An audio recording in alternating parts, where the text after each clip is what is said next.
to do it. Hey everyone, welcome to our channel, White Wine. I'm Bianca, and these are my co-hosts, Linda and Dean. Hi. Hello. Today, we're diving into a topic that's often overlooked and so important. Well, I feel so, and I think both my co-hosts think so too. And it's called white on white, the culture of excusing bad behavior. And we're going to explore why, time and time again, we see white people excusing, downplaying, or even defending problematic actions on behalf of other white people. And I find it so frustrating.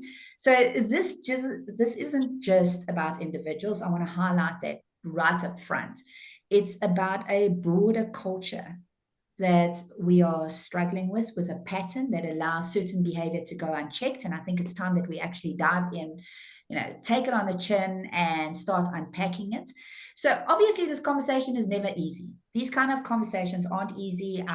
All three of us are on social media, and when we open up the comment section of such a conversation, it is rather, you can see there is the best way to put it, a very emotional reaction to the things that we say. Okay. And this is not about blaming or shaming. It's about taking a hard look at the unspoken rules that we have amongst us, complicity and silence that maintain the status quo. So we want to move away from that. And whether we're talking about everyday microaggressions or more overt instances of wrongdoing, and that is something where we are going to focus today, is the more overt wrongdoing. And that is putting it lightly. We need to ask, why do these excuses keep happening? And how can we hold ourselves and each other more accountable? So let's jump in, unpack this together, and figure out how we can start breaking down these barriers to real accountability. As always, we will love to hear your thoughts, so please comment in the comment section of this video.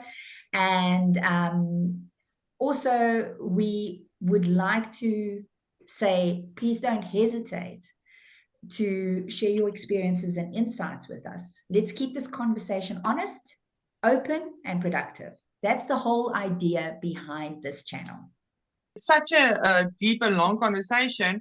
But what we want to focus on today is the assumption of criminal status. Like, you immediately believe someone is a criminal or not based on what they look like, right?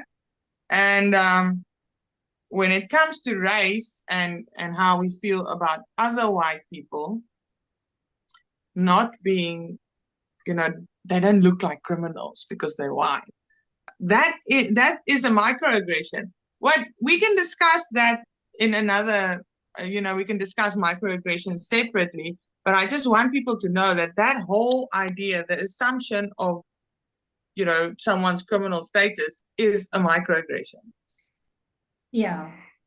I think in my case, what I have experienced it, and I've experienced it lately, and it was so funny. It's a story that I read recently in Netwerk 24, funny in a sad way. Okay, so Netwerk 24 is like the Afrikaans News 24, mainstream media. I subscribe to mainstream media because I think it gives society a direction on how we think.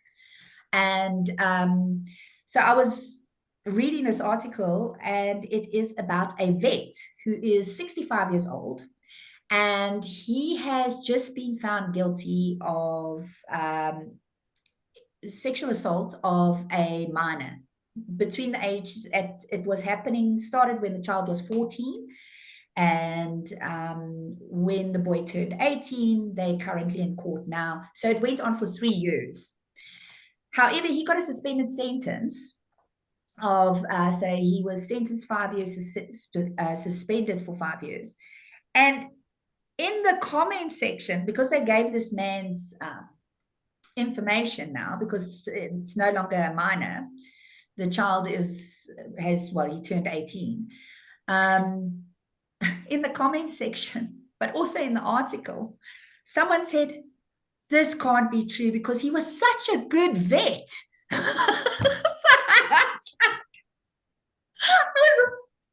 What? Sometimes people who don't even realize what they are saying.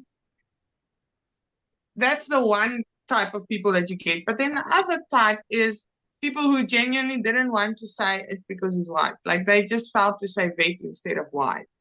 Such a good white man.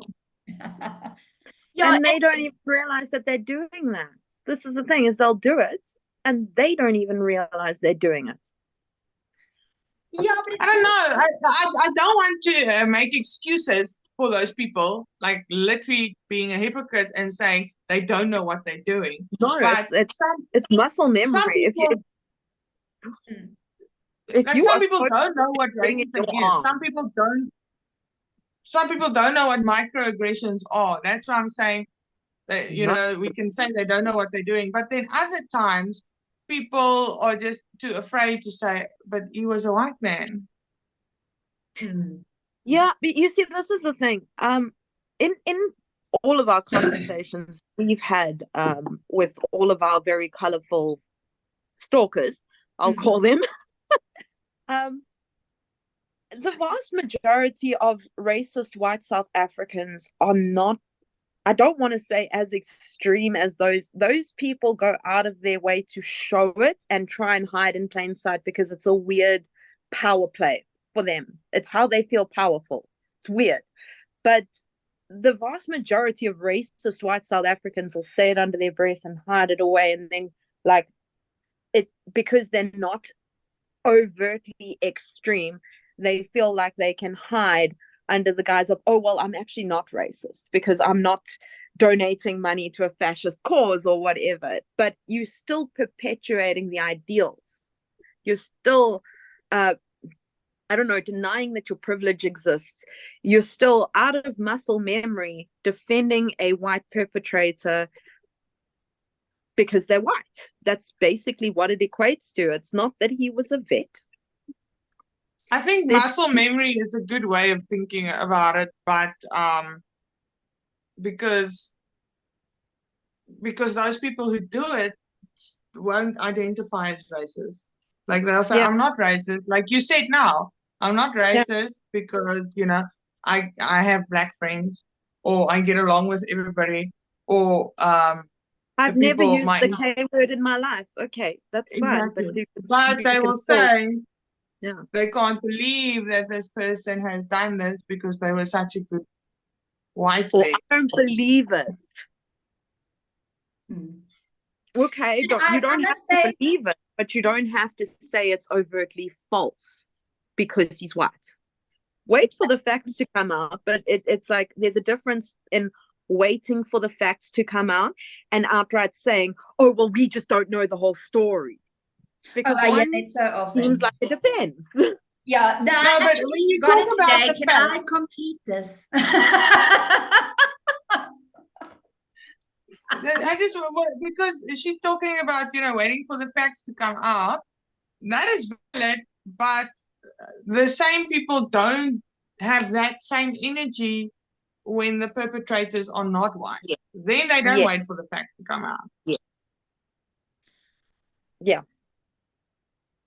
Yeah, okay. So for me, the thing is that I do think I agree with the muscle memory and I agree with all the excuses we have. But a lot of when a perpetrator happens to be white, and for instance, currently there's the story about Dumisani Pakati in September last year. He was allegedly assaulted by three men, Jaco Kemp, Louis Coetzee, and Gert van der Westhuizen. They then, during this assault, what happened was a security guard rocked up and said, you need to take this man to hospital. Okay. It was on a farm outside Brits. And they then loaded Dumisani's body on the back of the bakkie. They went to go and drop off Gert van der Westhuizen at his home. They picked up garbage bags with garbage in. They put that over the body. And they then drove off, but then they got caught in a police operation, which they didn't expect, at like 2 o'clock in the morning.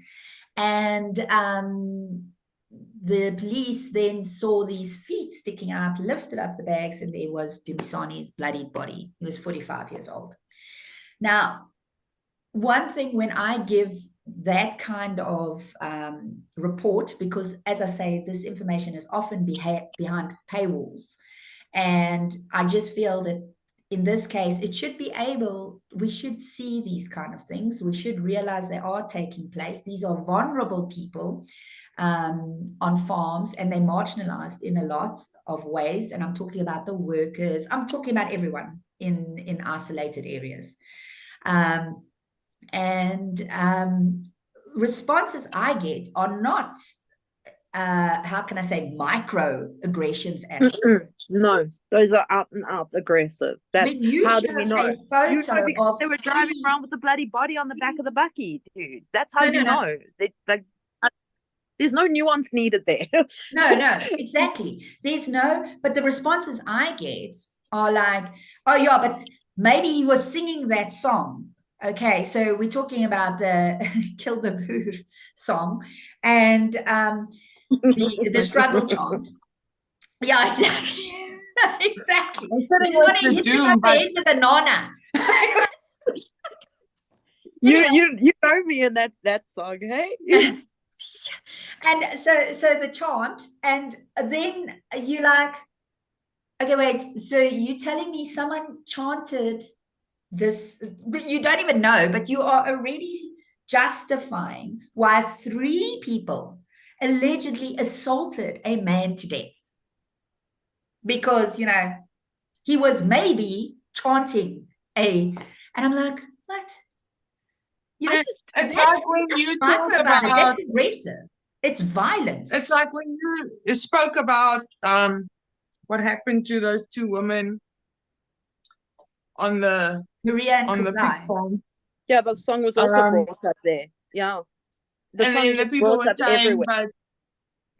were saying, but what were they doing there? Or why were they walking there? Or what were they? Yeah. It doesn't matter. It doesn't matter because nothing justifies murder. No. Or assault or anything in that, or what they did after the murder. There's nothing. There's no excuse. But then the people will be like, yeah, but what were they doing there? Or See, the trouble is that's why I'm having a bit of a I want to call it a problem arguing with the extremists, because they don't see it as murder because they don't see them as human. That's what I want to say. We can discuss this and ask why do we do this. And we can talk about white supremacy and white fragility and all of these things and it being a microaggression. But where's the humanity? That's it. There is the other side, is that, okay, so those are the extreme aggressions, excusing immediately, deciding no. And which is very strange for me because there's currently a case that's been going on for a while now about a woman that went to a bar, got into an argument, and a man, and she's a blonde woman, a man actually ended up hitting her, and then she was like in a bar fight. Her friends then loaded her in a car, took her home, and she was dead. Okay, she died. All right. But the man that is charged is the barman. Okay. And if I look at the comment section in that section, no one is justifying her murder. For me, I think we must get to a stage where we have to realize there is something seriously wrong when you rush to the forefront to defend heinous crimes simply because you do not relate to someone. So, that's it. That's excusing violence because you both excusing violence because you both lack melanin. Yeah, that is a wild thing to do. It really is. I've spoken to you about this. I've told you about this, but I don't actually want to use the words Roman Empire, but my Roman Empire is there was the CCTV footage in Paul of a guy driving his car, reversing it into the people's driveway, getting out, putting these big expensive pots for the plants, I don't know what you call them, whatever, into the boot, closing it and driving off. He stole it. Yes. He doesn't know That's the theft. people who live there. It was theft and it was caught on CCTV. He came there with a car, whatever. This happened years ago. But the comments drove me crazy. Oh, it can't be. He must have he's known white. these people.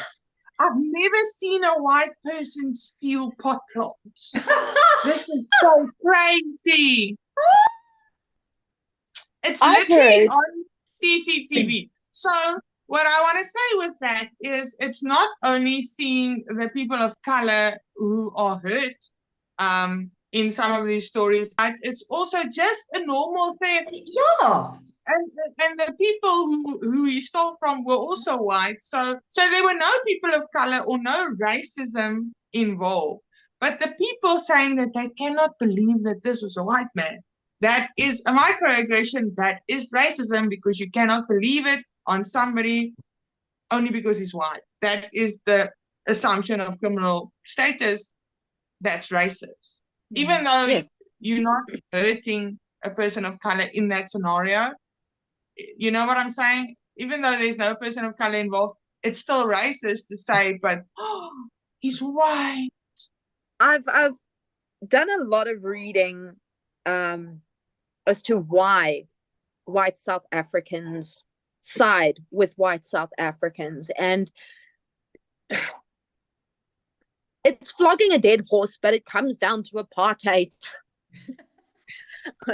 Many white South Africans grow up in what we feel is normal, but, you know, often equate to white supremacy bubbles. They do. It's white children playing with white children, seeing only white families walking down the street with their white families.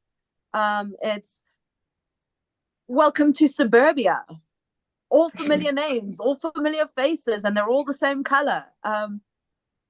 As children, I don't know so much about you guys, but white playdates are organized with white children. You often find it's different now for my generation raising our babies, but when we were kids, playdates were not organized with children of color, and if they were treated differently. They were treated completely differently. I was disowned at the ripe young age of 10 years old for having a crush on a black boy. So parents punish the humanity out of their children. And that's what it comes down to. That's how it spreads. That sort of thing gets planted in your mind and you grow up with it in your head. And that's the shade under which you see everything. Those are the lenses over your eyes. So if your parent has told you to be careful of these people are bad for you, these people are dangerous, they're criminals, you're going to grow up looking after yourself going, that's not safe. I'm going to be careful of that. And it's something that you actually have to deconstruct because it's not safe for you. What they have done is open you up to a whole world of criminals that you can't see. No. You can't see them coming. And you trust them based on their race. Yeah. If being white is all it takes, I've got a bunch of Bitcoin to sell you. Yeah, exactly. No, but that's the thing is, if you look at the big scams in South Africa right now, is the amount that are run by, okay, so yeah, we're going to go on a very sensitive territory. White Afrikaans men run these scams, and then people are like, I can't believe he did. But they also walk with the Bible under their hands, under their arms. Another thing is, if you look at some of the worst crimes committed against white women, those men are at the funerals. crying, and we're all commiserating because, you know, the unknown criminal did this thing to the individuals. I mean, there are Nadine Blanche and Ruandre. It's like, it's alleged that her partner paid their gardener to carry out this murder for insurance money. And you like, and he was at the funeral. He was this sad little notes on Facebook, and everyone's, oh, shame, man. You know what? I'm going to speak on a personal note here. I'm going to say that I'm ashamed to say that this used to work on me. The whole dangerous black man fallacy. My mom pushed it on me. It was a danger to me.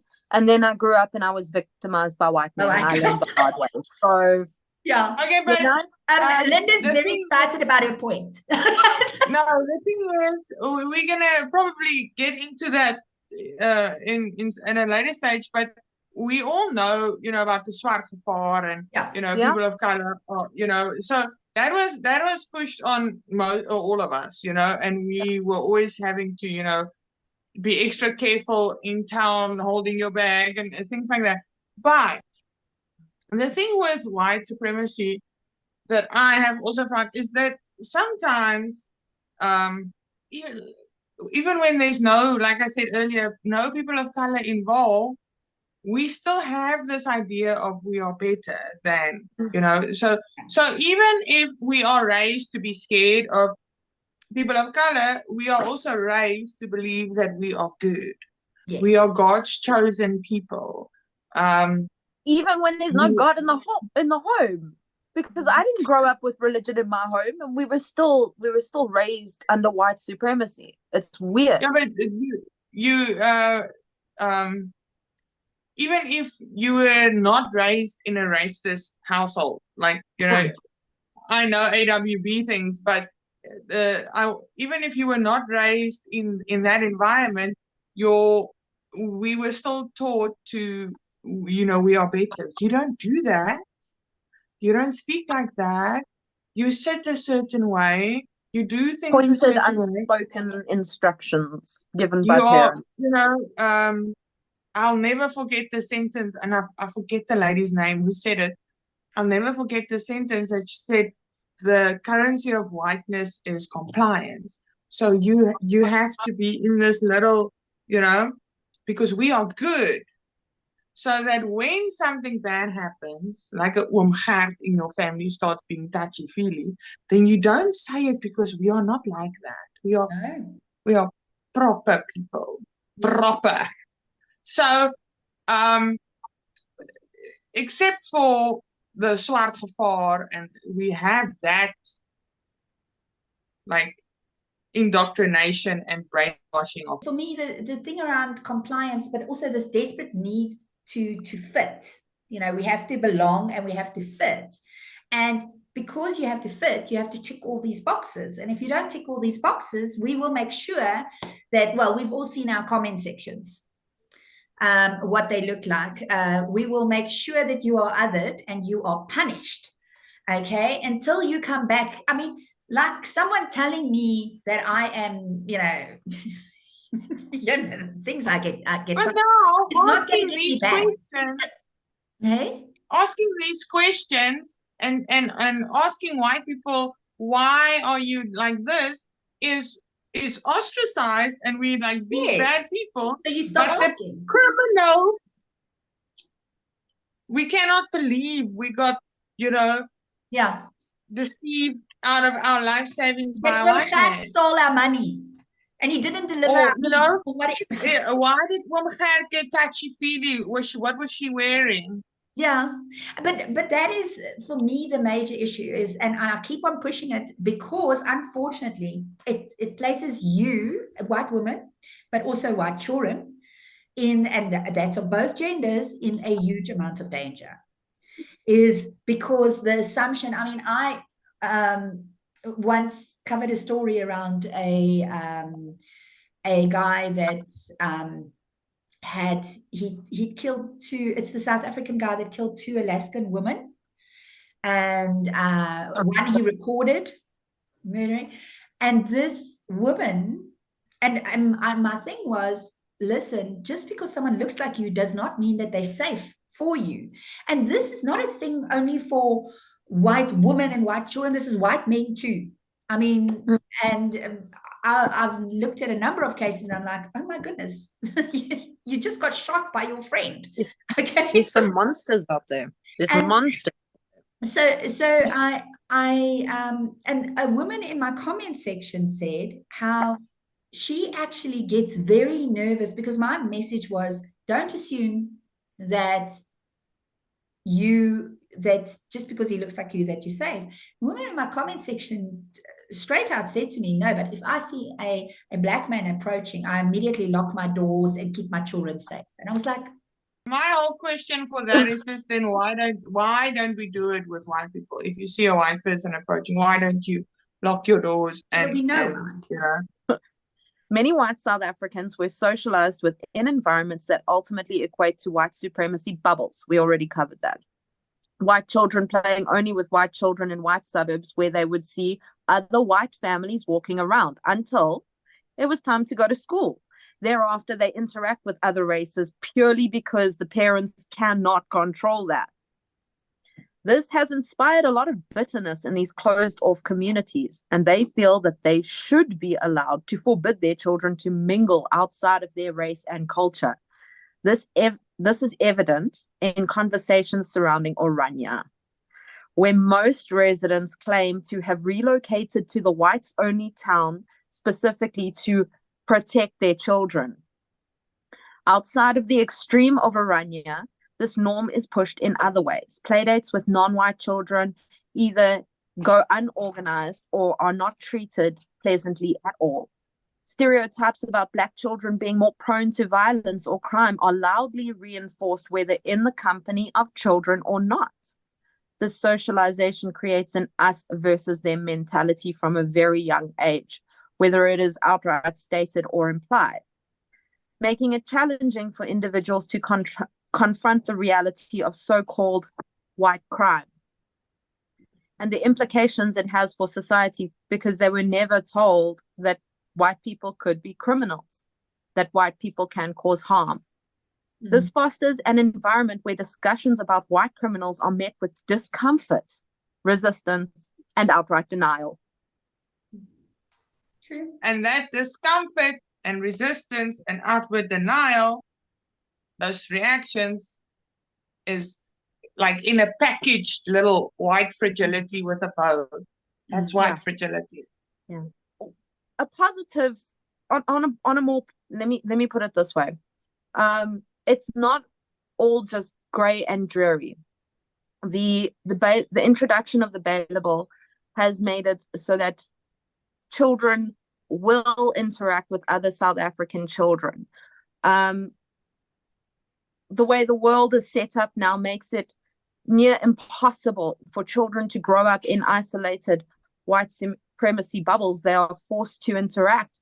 And that alone does a huge amount of the work, because children are not born with hatred in their hearts. They're not born believing that other children are bad for things as shallow as skin color. If it's a case of bullying, it's a different story. But children don't look at each other and see that's a Black child, that's a colored child. They see other children. They see potential friends.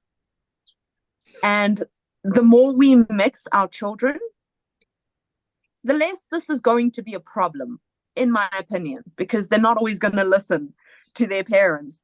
And that's sometimes a good thing. Okay, I'm going to jump in there.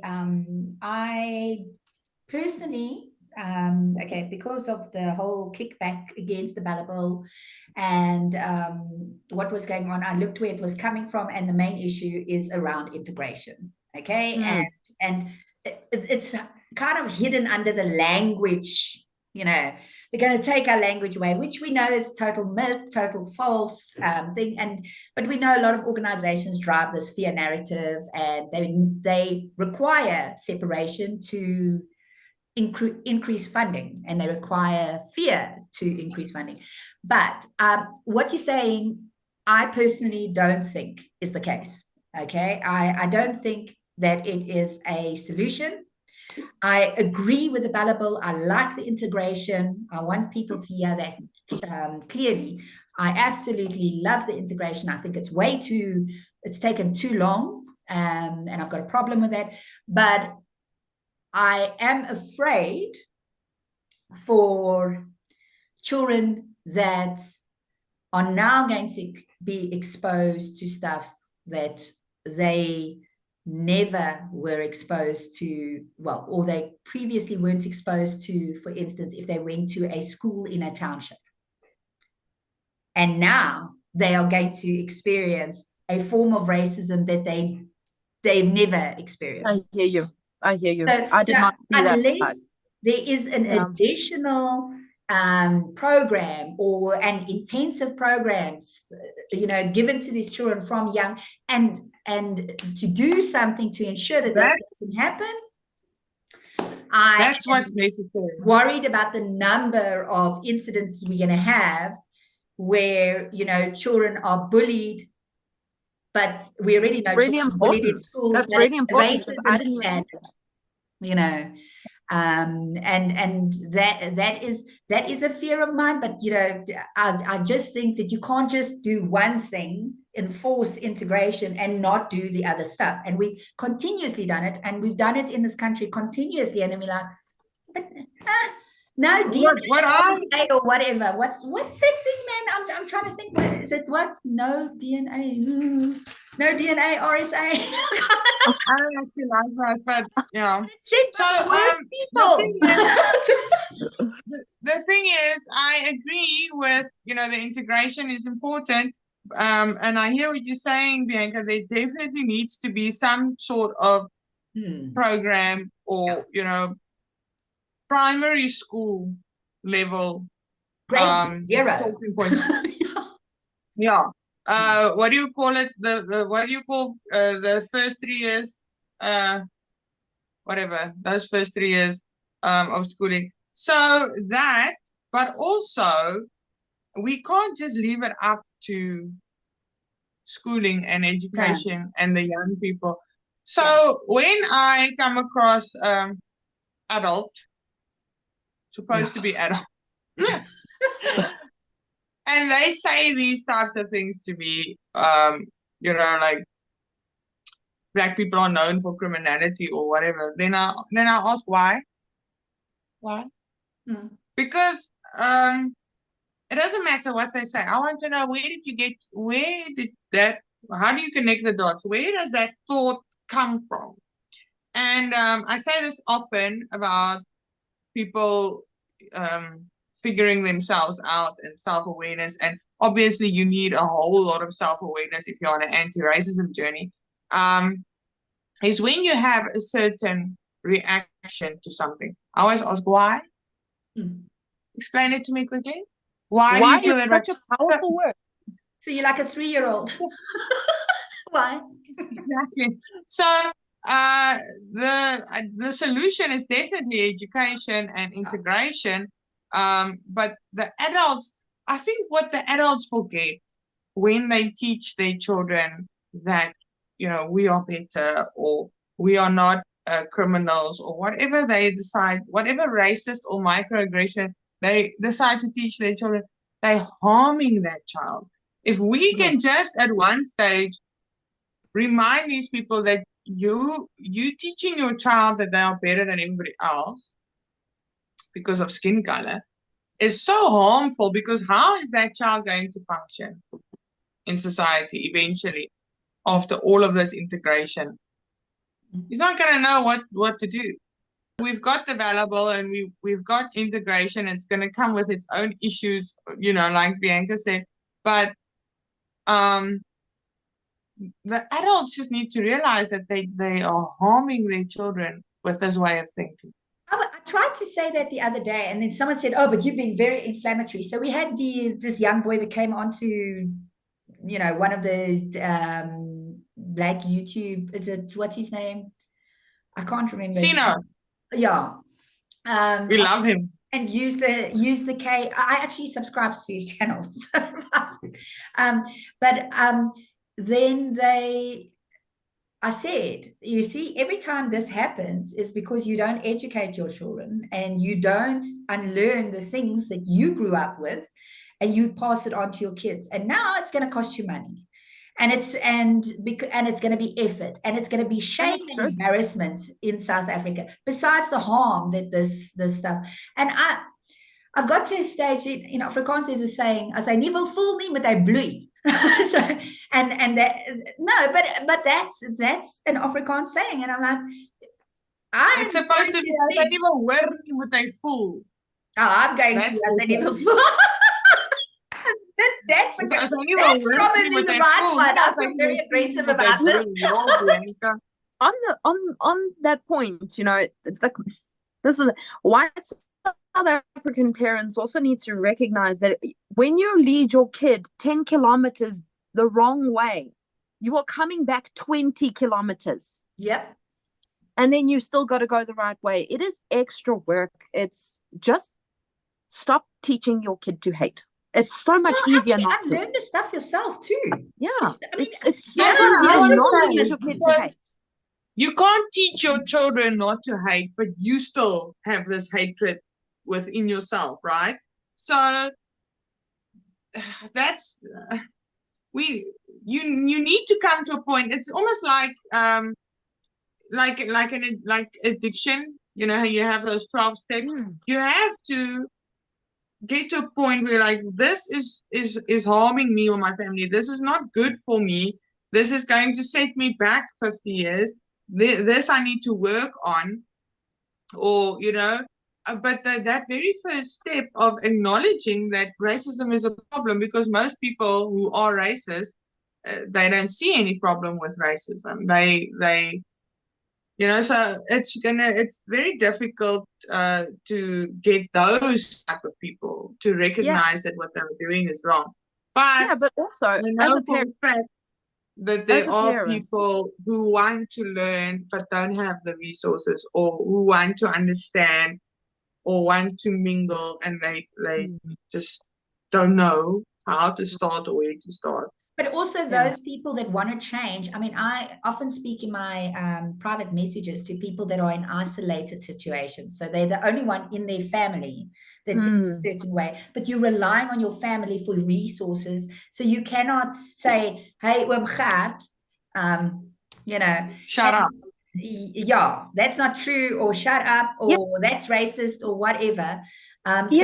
So I understand that too, because I'm actually and they've asked, you know, what can we read, where can we access it and stuff. So there are people, but they also highlight that they'll get kicked out of their houses. Yeah. So I wanted to point that out. There's three possible outcomes for this. There's three possible outcomes for raising your kid this way. One, they don't notice and grow up completely balanced and normal, which is rare. Yeah. It's rare.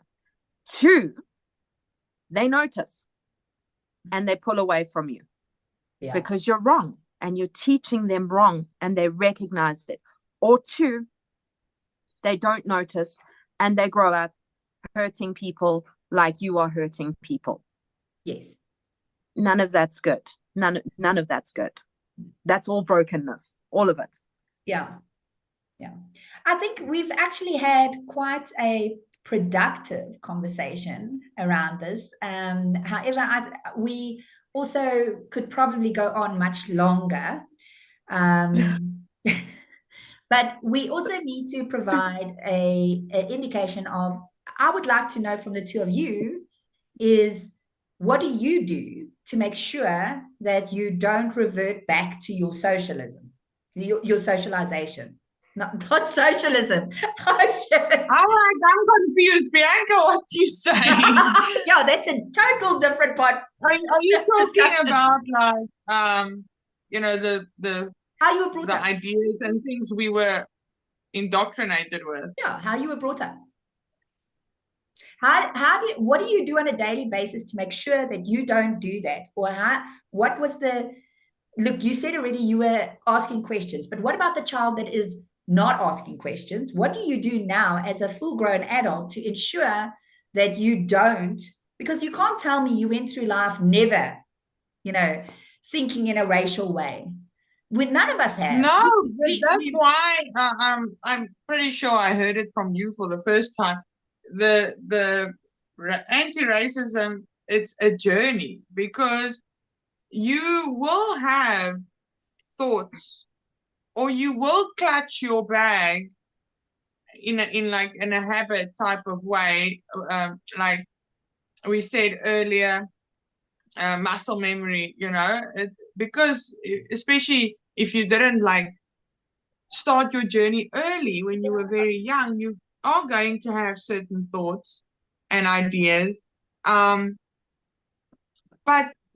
I ask myself every day, why do I react in a certain way? Not necessarily only racism, whatever situation I'm in. And I have your immediate reaction is always, I ask myself, hey, why did you react that way? I know I am in a position where I have time to work on myself, and have that space. We have things we have to work on, but the people who ask questions, or the people who have thoughts that your racist family is wrong, even though they don't ask questions, are the people with humanity. The people who start questioning things are the people who have empathy. So I think it's very difficult to go back. On top of that, I think we just also have to recognize that we're not always going to get it right, because we're white people. We've got so much still to learn, and it's going to be forever that we're learning, because it took forever to program us this way. But I think just practicing kindness with yourself and with others goes a hell of a long way. I mean, it's actually kinder to hold someone accountable than it is to let them fucking gaan off on their own tangent. You're letting them go off the wrong way for how long? Just hold them back, put them on the path. It's kinder than to just let them go off, I feel. Okay, so but in my case, if people are in situations where they can't speak to anybody, or their livelihood is dependent on staying in this racist household or situation, or you can't speak to anybody about that, you still work on yourself, even in private. If your safety is important, right? Because we know what some people are like when people can be very violent and hateful. So your safety obviously is important first and foremost. But if your safety allows, still read, still listen, still, prepare for when it ends. Prepare for when you get out, because you can't stay in it forever. You can't. So you're eventually going, if you are a person who is stuck in it, and I say this as a person who was, if you are a person who's stuck in it and every single voice is screaming you down and telling you that you are crazy, keep reading, but keep your mouth shut. Wait until you get out. That's it. But the moment you can speak, you speak, you use your voice, and you the make noise. The minute you speak, you raise your voice, and you don't stop raising it. Yeah. So for me, one of the things that did help is actually reading. I'm an avid reader.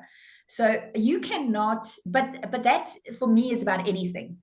You can't read stuff and not show empathy to people that have gone through certain things.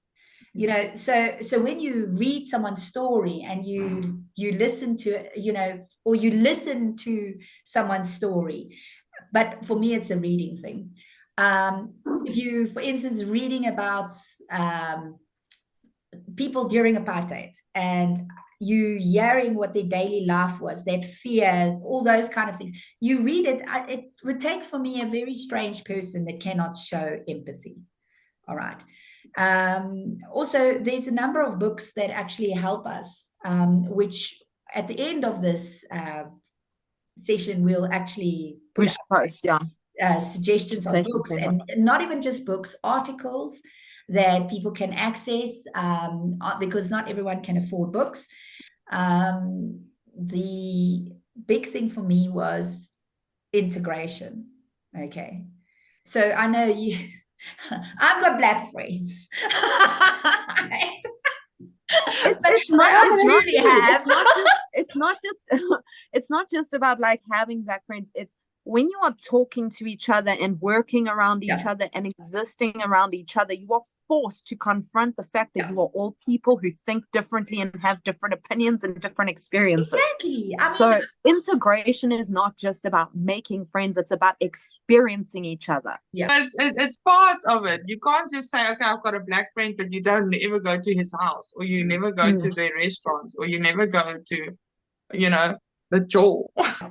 yeah. And we need to. It's one of the most important things, and why there is such a violent fight today in South Africa against integration is because it's the thing that works. I have such a deep love for this country and a desire to see us clean house, addressing the uncomfortable truths that linger in our communities. It's time for us to confront the ugly realities head on, engage in meaningful dialogue, and work together toward breaking the lies that are holding us in place. Really a powerful conversation, and we've covered a lot of ground. From why these excuses happen to how white solidarity creates I would say problematic behaviors, and it's often overlooked. It's clear that addressing these issues require more than just awareness. Okay, it actually requires action, accountability, and also an honest willingness to actually break the cycle. If you are in the position that you can do it vocally, please do. If you are not, reach out to people that can possibly help you in certain areas. And also, something that I do on social media is I follow educators, not just influencers, that are Black and colored, Indian, so that I can actually get their perspectives on things, because it's not my lived experience. So I need insight into their lived experience. But if you are someone who's benefited from this culture of excuses, this is not about guilt. Okay. It's about responsibility. And we have to get to a stage where I find that and when I say we, I'm talking about white people, find criticism very hard to deal with. And there's a number of reasons which will take a whole other episode to discuss why. White fragility on its own. We need to understand that we need to shift from the defending and the downplaying of bad behavior to actually calling it out, even if that is uncomfortable. And the truth is, change starts when we decide to hold ourselves and each other accountable, no matter how close to home the issue hits. So I really hope today's conversation has given you something to think about and reflect on in your own life and your own circles. And let's continue to challenge ourselves to do better, to speak up, and to stop making excuses for harmful behavior. Now, if you found this discussion valuable, please give it a thumbs up and share it with someone who might benefit from it. You never know. And of course, I want to keep hearing from you. All three of us want to keep hearing from you. And what are your thoughts? What actions can we take to push back against this culture? Maybe you have different ideas. And let us know in the comments below. Thanks for tuning in. And we'll see you next time as we keep diving into these tough but necessary conversations. Stay aware, stay active, and stay accountable. Bye! I feel like remember that little green guy on hold on. TV2? I'll do it. Bye. Bye.